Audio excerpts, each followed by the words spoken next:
So you are one of a few veterans that are on the SEAL Team show. How did you why the military? Uh, it's interesting because I people ask why did I join. I've gotten that question before, and for me, I don't really look at it. I don't see that I had a choice, and the reason I say that is from literally as early as I can remember, as a kid. That's just something I had to do, and it wasn't like I wanted to do. I had to do it.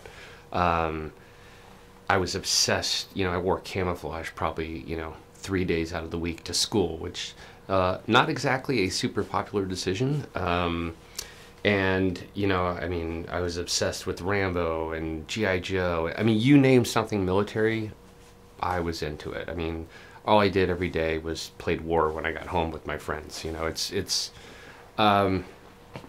It's just something that was innate. It's just something I had to do.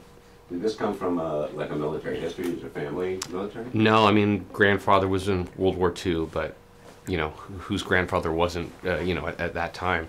Dad was not in Vietnam, which was, would have been the more common military family at that time. No, my dad wasn't in the military. It was just something that I had to do from as long as I can remember. It was never really. I kind of went through a high school phase where I was like, screw that. No one's going to tell me what to do. But I got over that and then kind of deferred back to what I wanted to do. And when you did join the Army, but you wanted to do it a little bit more extreme. So Yeah. It's funny because when I joined, now first of all, I really always wanted to join the Army. When I was a kid, I knew about all the different units. I had a Ranger poster. I had a Ranger and a Green Beret poster on my wall. Probably early '80s. I can't remember exact. I know what the poster looks like, but the Army just in my mind was like the Army, and it was the biggest. It was what you always heard of, and special operations units, at least in the '80s, it wasn't really talked about. There was an awareness of what those things were, but that's why when like Rambo came out, it was at least up until that time, it was like the first time that a special, and it was literally special forces. You have special forces, which is Army, Green Berets, special operations, which is all the services special units. And Rambo being a Green Beret, that was like, and then I did all that research, and it just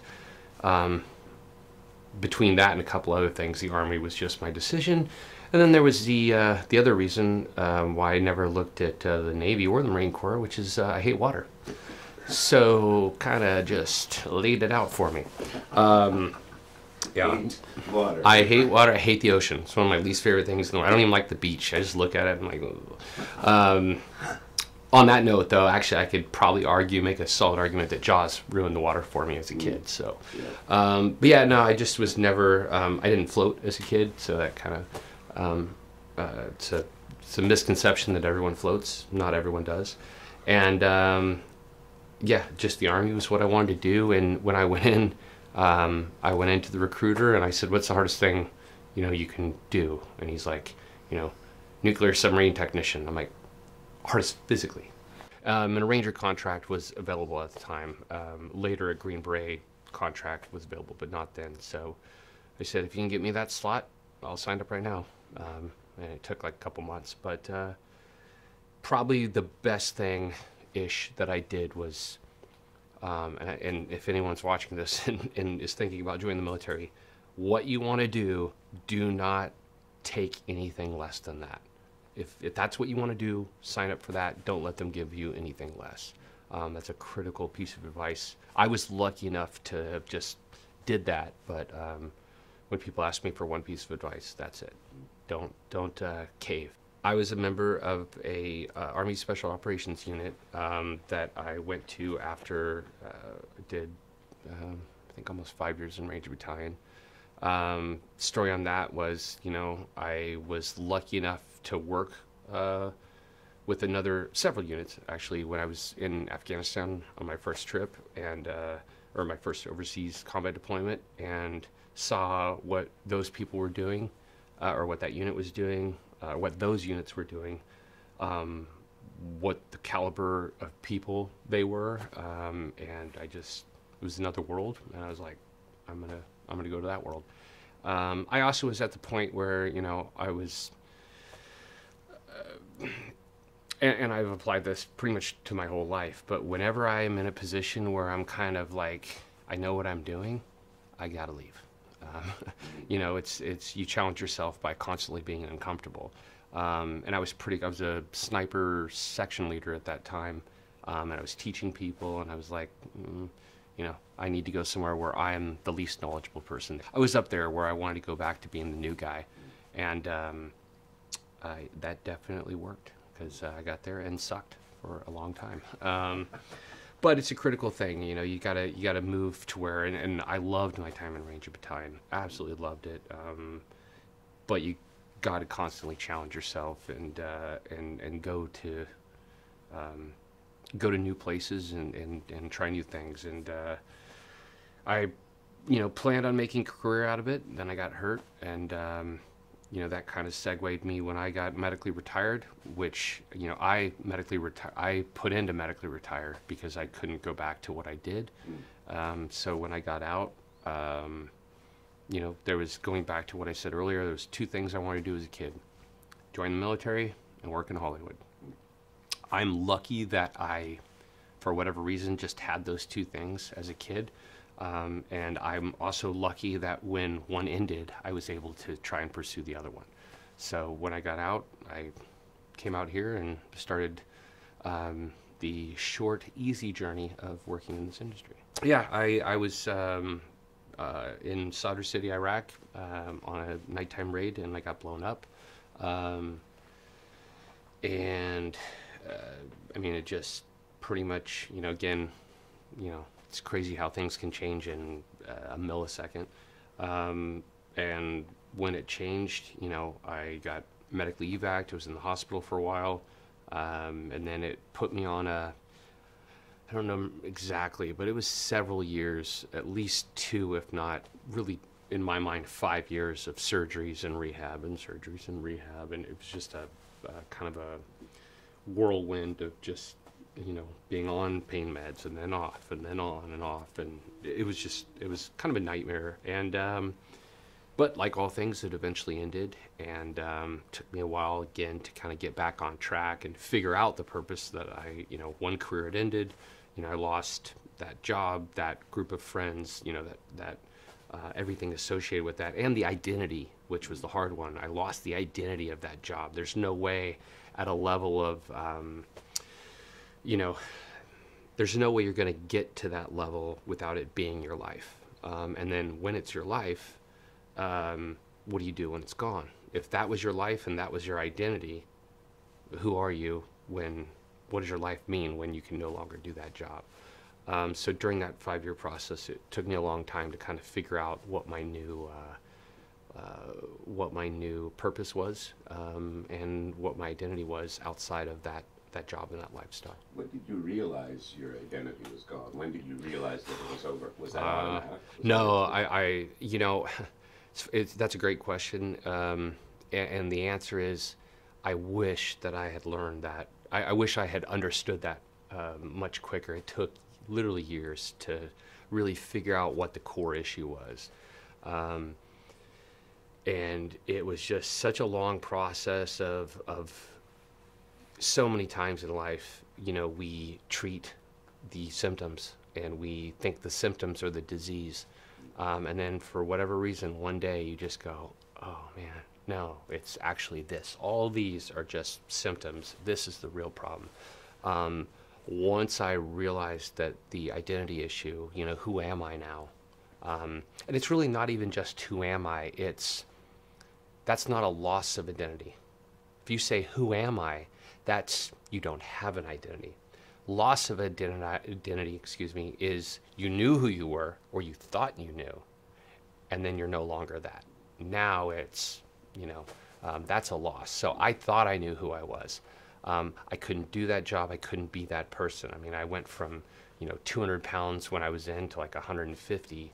I couldn't work out. I mean, it I know this is a cliched term, but I was a shell of myself. I went from a very, cool guy, high-end military unit to a guy that couldn't pick up 20s at the gym. And that kind of broke my brain, especially at 20, I think 29 maybe. I think 29 actually. And it really, it completely changed who I thought I was, who I thought I could be, just everything. Everything I thought I knew about myself, I no longer knew. And it was a slow process of relearning that, like in my head, I remember actually, I can tell you one core thing was I was always a person who enjoyed challenges. Then that happens, and then you just basically suck at everything, because everything you can't get over anything, and just everything feels like you are failing. And then one day I was like, gosh, I would love to do this if I only wasn't hurt, or if I only wasn't blank. If that had only not happened, I would be able to tackle these challenges. It's such a stupid flip in my brain, but one day I just went, well, but isn't this just another level of complication to challenges? If I was, climbing a mountain, if you had no legs, you could still do it. It would just be harder. And haven't I always been searching for the harder thing? And it's simple, it's such an obvious reframing of perception, but once I did that, it changed my complete perception of everything. And then I just stopped, if I fear anything, if I feared anything at the time, it wasn't really, I don't have a problem with failure. I had a problem with I'm my worst critic. And, I was stopping myself. No one else was stopping. It was me. And I just had to start. I never really cared about what other people thought, but what broke me was caring what I thought.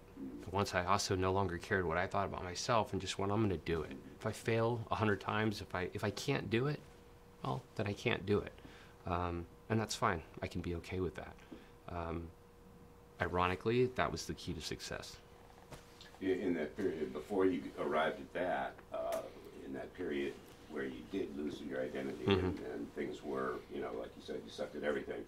I'm sure there were periods of depression and probably massive.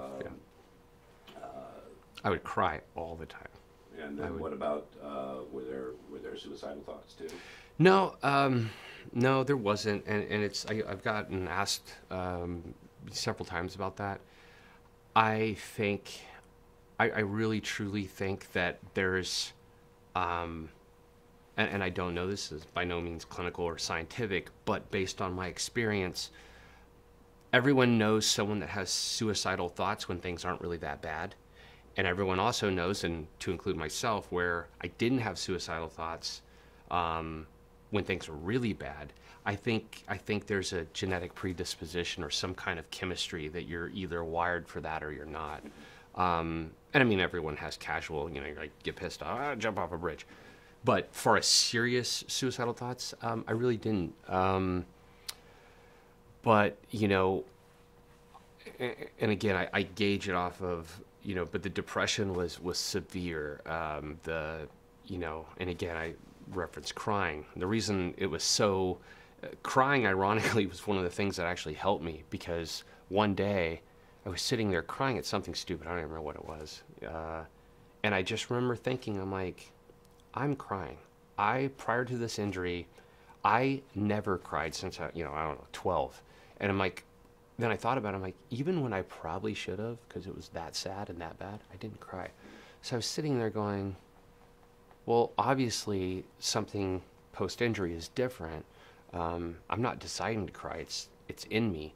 And that actually made me start looking at my brain chemistry and my hormone levels and all these different things that it wasn't my decision, it was something chemically off in my head.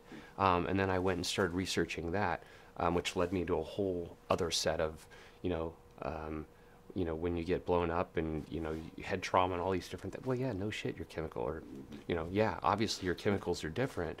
But no doctor, it's not like something they test for in the hospital. There's no process in the military or the VA or anything. It's just not there yet. but I don't think, They're you just know. going to take care of whatever's immediately wrong. Yeah, well, and that's the thing. It's no different than, you know, you go look at Eastern medicine, you look at Western medicine. Western medicine treats problems. It has nothing to do with prevention. It's just there's no money in prevention. Eastern medicine is all about prevention. So, not that this is relevant to that. I just mean the all-encompassing solution, it has to come from you, because, you know, medical science doesn't have everything figured out. Psychologists, psychiatrists, none of them have everything figured out. If they did, there would be nowhere to go in any of those industries, and that's just not the way the world works. Everything improves, and if you're going to improve something when it's in relation to yourself, then you have to improve it yourself. You have to be aware. You're your doctor, because no doctor knows your injury like you do. No doctor knows your past like you do. No psychiatrist. Psychiatrists, psychologists know what you tell them. And yet we feel in today's society like these people are all experts, like they know everything. And the reality is they're trying their best, but they don't know everything. And no one is ever going to care about you more than you. Right. And if you have a problem, contrary to what things are saying right now, you are the ultimate person that needs to solve it and is in the best position to do that, because no one is going to care about fixing yourself like you will. Speaking of which, so that actually led to your career in Hollywood. So that, how did that happen? Did you just decide to do something, or? Well, actually, no. There's actually funny is because I'm thinking in story, and I'm like, wow, these actually do tie together. I never really thought about it this way before. But so when I first came out to Hollywood, which was seriously trying to get in the industry, it was about 2008, and I met well, at that time he was a writer. I met many people, but ultimately the part's relevant to the story. So I met a writer, now a director, who's killing it, but his name's Rick Waugh, and he, you know, was working on a project, and we started talking, and I mean that led to several years of me talking to him about the community and, you know, mentalities and reasons and motivations, etc. And at that time, or during this whole time, I was still completely broken in the brain, you know, but, you know, that was something I dealt with when I was alone, not something that everyone saw. And then over the course of, about another maybe year, around 2000, I believe it was 9, he had then directed a couple films and was really doing very well. And we had just talked so much that he said, invited me to lunch one day, and I met him, and he said, hey, I have been thinking about it. I think what you're saying, no one's really heard, because I have some other kind of thoughts on what certain mental health conditions are, or theories that's really not being given much light right now. And he said, would you be willing to do a documentary? And I said, sure, because I'm notorious for agreeing to do something before I really know what's involved.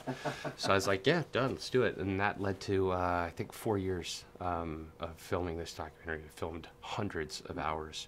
And it was called That Which I Love Destroys Me. And it was essentially, I'm very proud of it in the sense that we never, all the credit goes to him assembling the story. That I didn't want to know anything. I never watched a second of footage. I never listened to anything. I had to do one voiceover. But other than that, he'd ask me questions on camera, and I'd answer honestly. And where the story was going, that was him in the editing room, and people involved had really no concept. So it was very authentic that way, and that I think the authenticity comes across in the final the film, or I guess it's a film, but. So that kind of, and then I'd been working, I'd taken advising jobs here and there, and basically I didn't know what I wanted to do in the industry. I just knew I wanted to work in the industry. And, like anyone who's been involved, you take what you can get. Where there's a job offered, you go that way, anytime on set, and then, if you want to work, if you want to be the CEO of a corporation, start anywhere you can and work your way up and understand the way the machine works. So mostly what I did was, advising, and then I got a chance to be on camera as an advisor. Well, Sorry, go ahead. Yeah, let's go back to that. Absolutely. The consulting aspect Yeah. on SEAL teams. So Yeah. how did that happen? So I had worked on a pretty big film in 2015. You can name it. Well, yeah, it was Suicide Squad. So working on a video game, I met some SEALs, which, I mean, way more common to run into SEALs in on the West Coast than, Army guys. But so I'd always had many more SEAL friends than really any other service. But worked with some guys, and then I had met Mark Owen through that video game project. And then I was waiting on some things that were supposed to happen after that movie. And I was actually bodyguarding, which is kind of a key, really. The job, my waiter job was being a bodyguard. And I did that for 10 years, from the time I got out until the show was picked up. So that was my day job, which is really kind of a night job, but either way. And I did that for quite a while, and then I was bodyguarding full time for a Fortune 100. He was a chairman of the board, and I got a call, and it was, "Hey, can you come? Can you go to New Orleans for 6 weeks tomorrow?" And I was like, "Oh." And the reason the Suicide Squad was relevant was because I got a call for that, and it was, "Can you go to Toronto for 7 months, on Monday?" And I was like, "Oh," but I did it, and I made it work then, and it turned into a huge amount of experience, and it was great, and really I learned a ton from that, worked with great people. So I knew when this came up, I said, it's a pilot. I mean, we all know a pilot, hundreds and hundreds of pilots that don't go anywhere every year. That's the way it is. And more than likely, it wouldn't go anywhere. But you don't know that. And, if you want to do anything, you just have to, I call it vine theory. Everyone in life has a vine, and they want to grab a good hold of the next vine before they let go of the one they're on. Life doesn't work that way. It's over there, and you got to jump. You got to jump, and you got to hope that you grab onto it. So I said, okay, and I made it work. Disrupted a lot, but I made it work. And I went out as the advisor, met Chris, and met everyone involved. And ultimately, it would have been much easier to say, I can't make it, I have too much going on. But again, that's, there's many things that got me sitting here right now. But just that opportunity, one, being asked, a lot of times, this is something, especially, it's relevant really in life in general, but I think it's super relevant in Hollywood. And people always say about Hollywood, it's who you know. I disagree with that. It's not who you know, because everyone knows everyone. It's who knows you. You may know, whoever, but if they don't know you, trust you, know you'll do a good job, if they don't really care about you, it doesn't matter who you know. The reason I got that call was because somebody knew me, not because I knew them. Yeah, good point. And then, like you said, you met Chris, and you had already met Mark. Yeah, oh yeah. So those two guys, how integral were both of those guys, and why you're sitting here right now? Well, I mean, both, absolutely, and obviously several people other than them. But Mark, was the call that got me here to begin with. And then once I started, working with Chris, that's just been, he's a master. It's like working under Da Vinci. And I'm so glad he's not here because I have a problem with that. But I'm sure he has a helicopter on a drawing somewhere. But it's one of those things where. Not season one, obviously, because it was just ramping up, and it was madness every day, just trying to keep up with the pace of the show. But after that, they both pushed extremely hard to get me in the director slot, and I voiced it, and then they really went out of their way again, to make it happen, and it was a massive risk that CBS took. Really, everyone took on me. From CBS approving it to Chris just bringing it up to the network. And it was one of those things where they really, someone will go for you as far as you go for them, and I think that's the other thing that's real simple. What I learned in the military, at the units I was at, I remember one unit was like, in the regular Army, it was like, there's a minimum standard. And then you go to the next level and they're like, there's no minimum. The standard is the maximum. And then at the next level, they go, I don't care about numbers. The standard is 100% of the time. 100% effort, 100% of the time. There is no other, I don't care if if you look at it at push-ups, if somebody does 1 and somebody does 100, but the guy that does 1, that's all he can do, and the guy that does 100 could do 200. Well, the guy who did 1 and that was his max effort, technically has more heart. And I really take that into account that, I was very lucky to have kind of learned that from the military and bringing that over to Hollywood. If you give 100%, people will create opportunities for you, and they will go that extra mile to, they'll go out of their way to give you those opportunities to excel. And Chris and Mark absolutely did that for me, and I, I'll be forever thankful. I just hope I don't let them down. Yeah. Well, you were made a cast member based on your advising, and how does it feel for you to be a part of the show?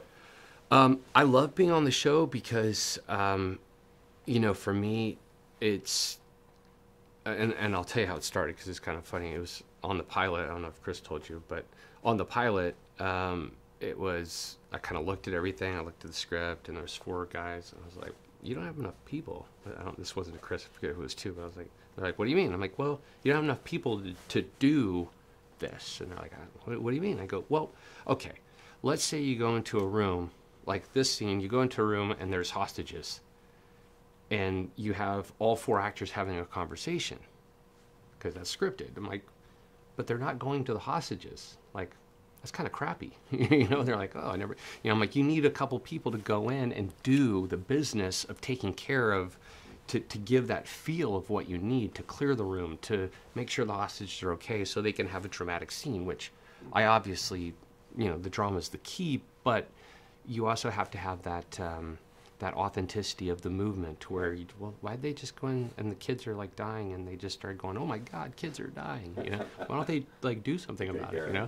I know it's an act out, but, and so they were like, oh, okay, well, you want to do it? And I was like, sure. And actually for the pilot, it was huge because I was able to advise from within a scene. And I still do that today. If something, if I see the camera and we're doing something tactical and I'm like, yeah, that's kind of a hole, I'll just plug it. I can move to where I feel that it needs, that it needs something, or I can do something that I feel needs to be done. And then for wanting to direct, just, when I've started doing dialogue and stuff, I mean, I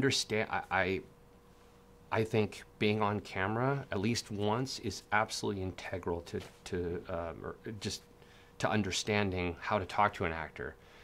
Every single thing, knowing from being on camera, everything's fake. Literally every nuance, everything you do, every word you say, everything is fake. So if you don't tell, the actor exactly what you want, it's not going to happen because none of it's real.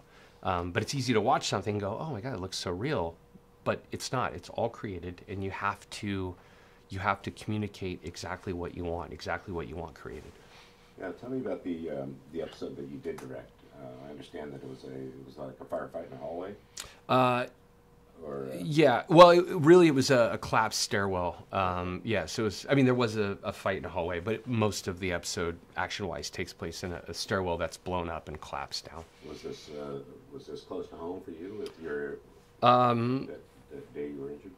It's really funny you say that because I get asked relatively frequently about, hey, does it take you back, the kind of what people perceive of, and it's so weird. I really don't, even times where in my mind, I'm like, this probably should feel more familiar than it does. But it generally, there's only been maybe twice on the entire show that I've really, it's kind of had this weird feeling of where you go, you know, I won't say flashback, but you know what I mean? We're like, oh, wow, that's kind of takes you back a little bit. Most of the time, no, I don't really, it's so, it looks authentic, but, you know, when people come and hand you like sushi in between takes, it really grounds you in the reality of where you're at. It seems, my perception is that it empowers you. Yeah, it does. I mean, it's, you know, I can tell you when I first started on the pilot, I think actually more than the pilot in like the first 2 episodes, I want to say, I wore like my real gear, I had my real helmet on, I had real plates in, because I was like, you know, it's ridiculous that actors can't wear real stuff. And then like episode 3, I was like, I mean, you're in it for like 12 hours. So I was like, yeah, this is just dumb. You know, like I'm totally, like, I'm comfortable that I'm totally going to just be that guy. And yeah, it's, when you're in something for that long, it's what you learn actually over time is, you know, when you're having to say dialogue or, you know, do all these different things, it's just much better to not have that, that discomfort, you know, something that you have to deal with in the military. If you had the choice to, you would do, unquestionably you would, I mean, you have to have it for the job, but if you could do your job without it, you would do your job better. And so that's the thing. But it's like that with everything. You just get to a point where, you know, you really have to focus, whether it's directing, being on camera, you really have to focus on what kind of the specific story that you're trying to tell, and how best to convey that truly dramatic audience that doesn't understand the military, and how can you also make that, you know, hit home as much as possible to the audience that was in or is currently. And that episode that you did direct, how did that go in your mind? I mean, I think it went good. It was, for me, the fundamental thing that I took away from it was, you know, having worked, you know, in Hollywood since 2008, you know, for 10 years, to finally be in a position where I was like, okay, this is what I wanted to do. I didn't know that, but now I know. That was a relief. I always knew I wanted to tell stories. I didn't know how. And then given that opportunity, sitting there, I'm like, this is the most fun I've ever had. I love it. There's a lot of pressure, there's a lot of stress, but at its core, I was like, this is what I was made to do. So that was great. You know, being on a television show, a network TV show, you know, every single second is a compromise. It's a compromise between what you want and what you need and what you have time for. And the cost involved, and, you know, just everything. And that's a big thing that I think a lot of most people don't understand about this industry, and that is, it's an industry. It's a business, and if you're not treating it like a business, you're not going to last long. You know, you have to understand, you can have the most artsy idea of everything, but the reality is it all must function as a business, and you know, it's how can I get the most story value, the most art value, and tell the story I want to tell within the confines of the reality of a business. And again, I kind of thought that was fun, as weird as that sounds. And the cast members, I'm sure, you know, you're one of very few with authentic military experience. So how did that transfer over to that episode that you directed? Ironically, less than most other episodes. My episode just, you know, it's random how it kind of falls together, but it was written by Dana Greenblatt, and she really wrote a great, it's much heavier on character than it is on, you know, action, which personally I was actually happy with, because, I mean, you know, with my background, like, that would be the expectation. Oh, he's going to do a big action show. But I was very happy to do something, I mean, if somebody said, you know, here's any opportunity, go do it, what would I do? Probably a comedy or a sci-fi with no military part at all. And I think that's just your standard Hollywood. Everyone wants to get out of the box they're in, you know. Not that I don't appreciate this and love it, but everyone wants to do something that they have no, you know, really get outside their comfort box. And but it was very much character intensive, and had a lot more acting than just action beats. So it really, less than other episodes was I able to gauge from actual real world experience of the combat moments. Although the post, explosion, yeah, I gave some pretty good probably feedback from from my experience with that.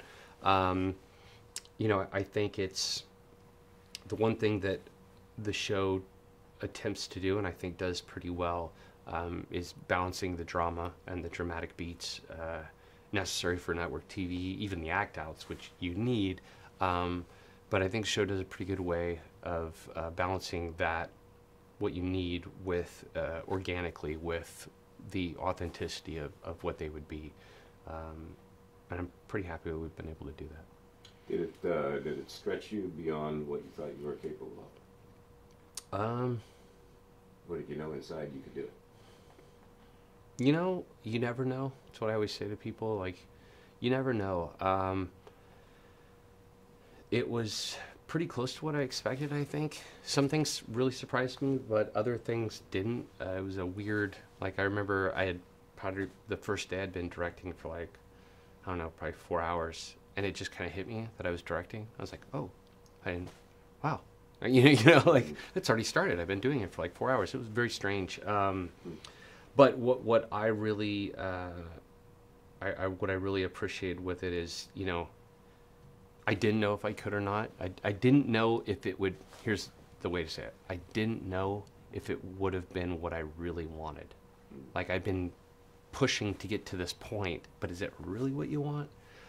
So for me, when I was sitting there and I was just so happy, even with all the stress and the chaos of it all, I was just so happy to be doing it. So really, for me, it was a relief that I definitely knew finally after so long, you think that's what you want to do, but you don't know until you're doing it. So it was really a relief. Not that it wasn't stressful, but it was a huge relief to finally know. And do you know if there are any more episodes with your name on them for direction? Definitely not this year. No, they slated everything. I hope that if we get a season 4, I definitely, it's similar to the military in the sense that anything really chaotic, while you're in it, you're like, oh man, this is really rough. Can't wait for this to be over. And then as soon as it's over, you're like, man, I can't wait to do that again. Mm-hmm. That's how I felt about the military, and that's how I feel about directing. As soon as it was over, I'm like, thank God. And really, for that whole day, I was like, I don't even want to think about it. And then the next day, I was like, man, I can't wait to do that again. Yeah. So we'll see. Now, one final question. Mm-hmm. So, when you in the beginning, you were saying the two things you wanted to do was join the Army and Hollywood. Now, is it what you expected? And are there moments where you just sit back and you go, oh my God, this is really happening? Yes. It's very strange, and there's two. Actually, there's a great way to say this. I just remembered I wanted to join the military for so long, and I'll never forget, I was in basic training, which unquestionably is the least cool thing, basic training is ridiculous. But I remember we were doing a river crossing. I don't even remember what it was. It was Fort Benning, Georgia. I just remember being in the uniform, having my rucksack on, and we were crossing this river and the sun was coming up, and I just remember going and I quote Dumb and Dumber. It's like, we're doing it, Harry, And I just remember thinking, man, I'm in the military. This is awesome. And it was and it was probably 2 months into basic training, and I felt the image of what I wanted it to be. It was, and I was like, wow. And then it never happens again. No, it happens other times. And then cut to I think the one thing that I didn't really have an expectation, but I think what would surprise people is almost every job in this industry is way more work than people expect. As obviously but it's way more work than people expect. But for me, there was a couple moments, there's those moments where you're just like, wow, I can't believe I'm here. And one of them was very simple. I was at the DGA for the episodic, you got to do this episodic course if you're going to direct an episode of TV. And I was at the DGA, and I was walking through, and I went to the DGA board of directors, and it's just like Steven Spielberg and just, Christopher Nolan and John Favreau. Like, these people, you're just like, wow. And, you know, kids or people who, when I was a kid, you just watch their movies and, you know, your mind explodes. And just to be in the DGA was so surreal to me. And again, it was one of those moments where I remember riding my motorcycle home from it, and I was just like, wow, you know, you're here. And I'll end that with something that hit me actually on that ride home. I was on that ride home, and directing literally was a dream come true. And then it hits you. Wow, a dream came true. So then I was like, wow, dream came true. That doesn't happen very often. You don't have this thought very often. And then the next thought was, well, dream came true. Like, what do you do now? And then the next thought was, dream bigger. That's it. So, you know, just whatever's the next step, and just keep going onward and upward. We're all good. We've been talking for almost an hour now. Oh, well, I assume I wasn't in the next shot.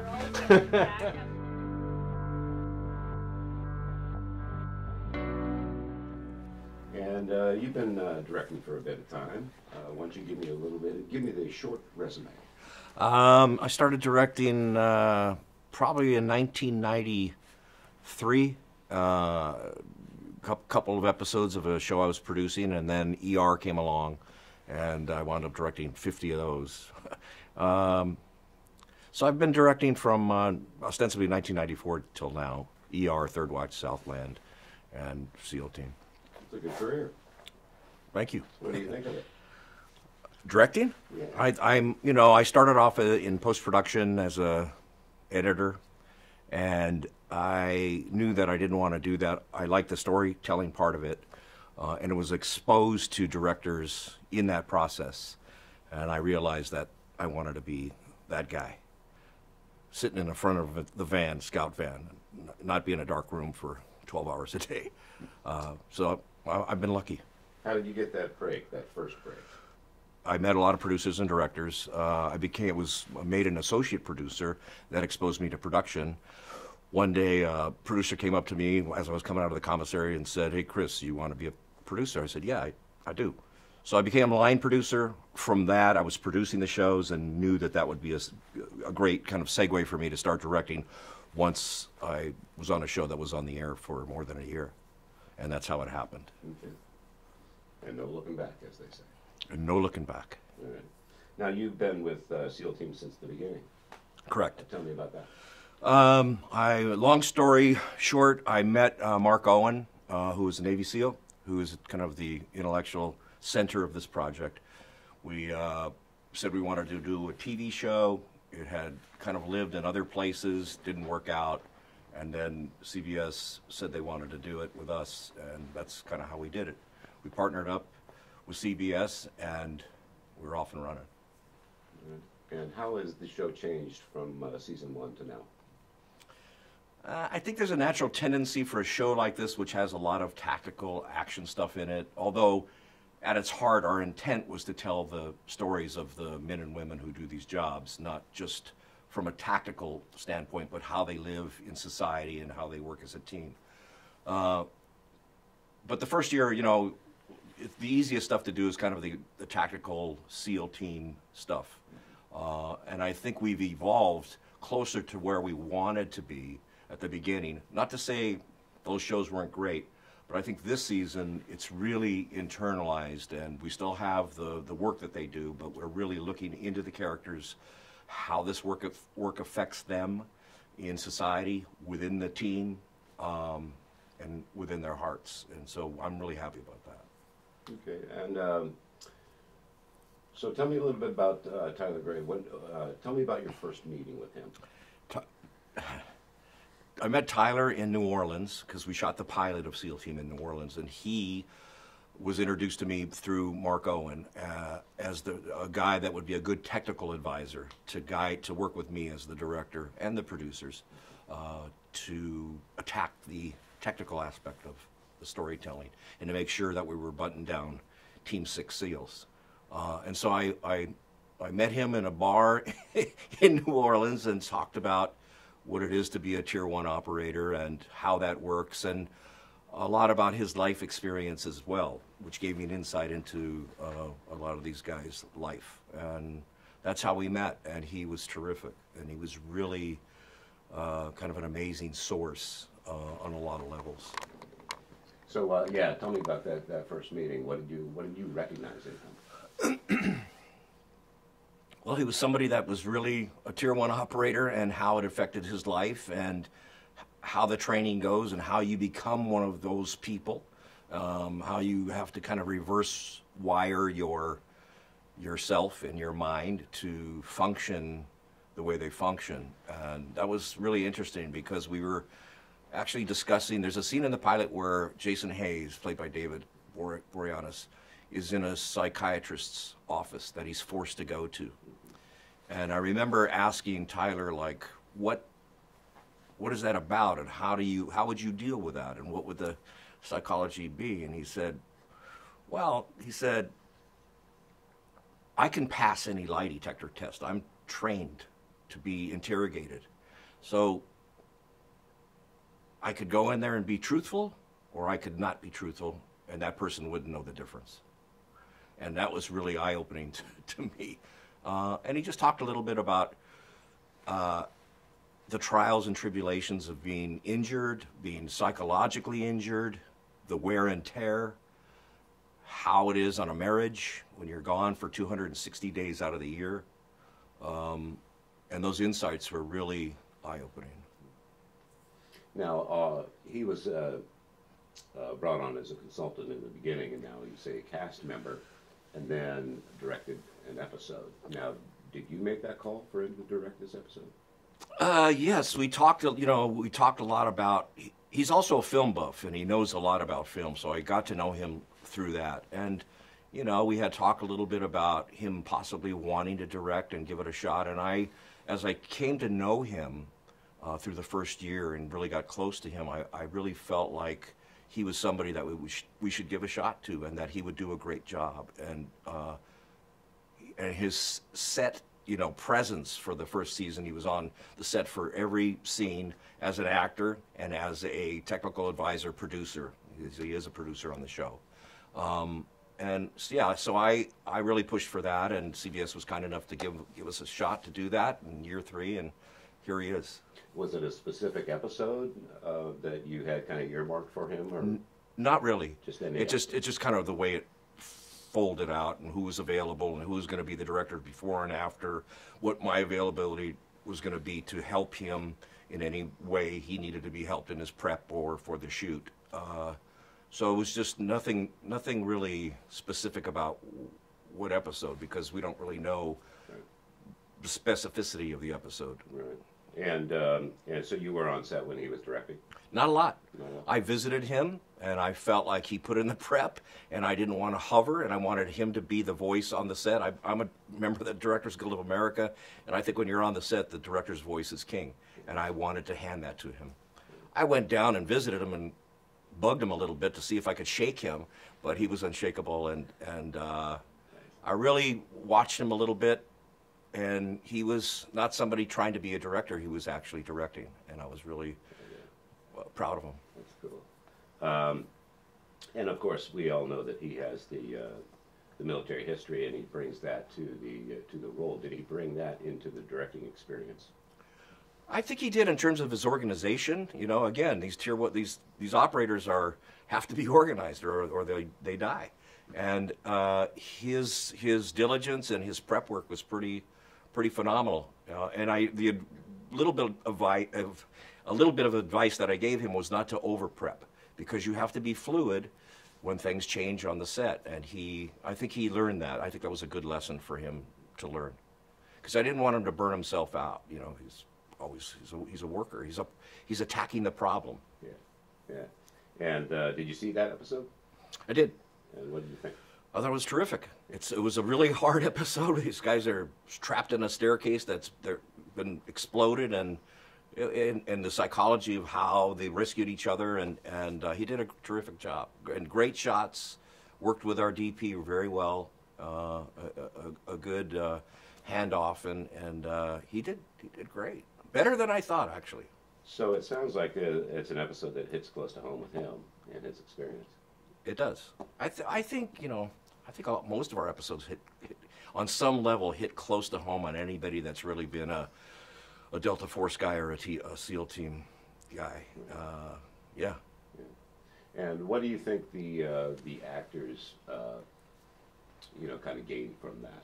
Did they value that experience? They totally value that experience, and they feel, I think it's really healthy for them because they feel that they're rubbing elbows with somebody who's really been there and can pick their brain a little bit, and they're not just hearing it from artists like me.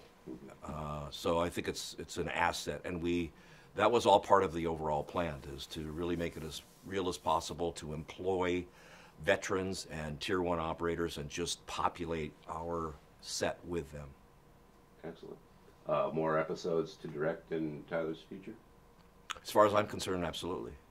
You know, if we get a 4th year, I'm going to be telling CBS that I want this young man to continue. Only if he wants to. Excellent. Anything else you want to add? No, I think I'm all talked out. I got to eat a pastrami sandwich, and you were great. Great.